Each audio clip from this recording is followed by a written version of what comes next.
A very warm welcome to the weekend special of Companynama. I am Ajay, hitting off with the corporate updates first.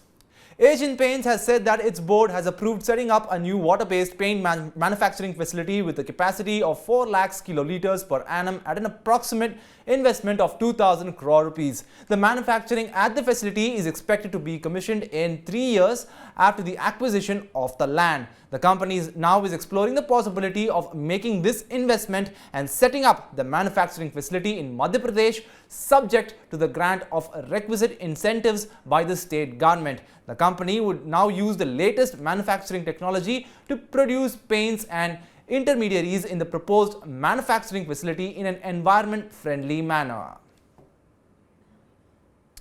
And moving on, Paytm Payments Bank has received banking regulator RBI's nod to appoint Surinder Chawla as its managing director and CEO, the company said in a statement on 8th January. The RBI, however, continues to bar Paytm Payments Bank from onboarding new customers. Veteran banker Mr. Surinder Chawla has been appointed as its new managing director and chief executive officer. Before joining Paytm Payments Bank, Chawla was working with RBL Bank, where he served as the head branch banking and focused on expanding the CASA base, fee revenue and cross-selling across channels. Up next, private equity firm Carlyle Group on 10 January has said that it acquired a majority stake in the Indian beauty care and wellness solutions provider VLCC. The funds for transactions estimated at $300 million will come from entities affiliated with Carlyle Asia Partners. VLCC founders Vandana Luthra and Mukesh Luthra will continue to hold significant stake in the company, Carlyle said without sharing further details.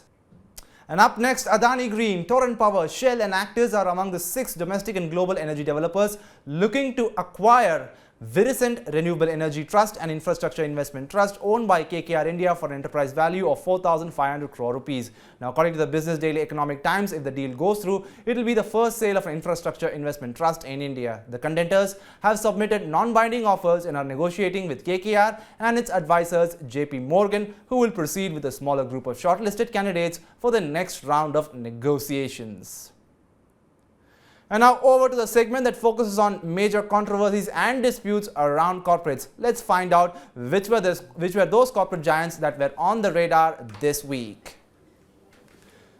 First up, the Supreme Court on 11 January agreed to hear a plea of US tech giant Google against an order of the National Company Law Appellate Tribunal refusing an interim stay on the competition regulator, imposing a 1,337 crore rupee penalty on it. The Apex Court will hear Google's plea on 16 January against CCI penalty. Earlier on January 4, the NCLAT had refused an interim stay on an order of the competition regulator and had asked it to deposit 10% of the amount.